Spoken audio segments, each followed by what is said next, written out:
নমস্কার, বিনয় রেসিপি সকল বন্ধুদের অনেক অনেক ভালোবাসা শুভেচ্ছা জানিয়ে আমি আজকে সর্ষে পোস্ত দিয়ে বড়ির ঝাল রান্না করেছি। তো রেসিপিটা ভালো লাগলে অবশ্য করেই পাশে থাকবে।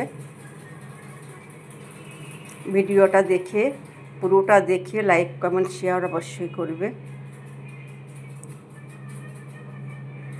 আজকে আমি কাজে গিয়েছিলাম, সকালবেলায় রান্না করে 12:30টার মধ্যে চলে এসেছি। আবার বিকেলে যাব সন্ধ্যাবেলায় 7:30টার সময়, রাতে রান্না করে দিয়ে আবার 9টার সময় চলে আসব। বাচ্চার ঘরে ওনারা বেড়াতে গেছে, তাই আজকে একটু ছুটিতে রয়েছে, তাই বাড়িতে এসে দুপুরে রান্নাটা করছি।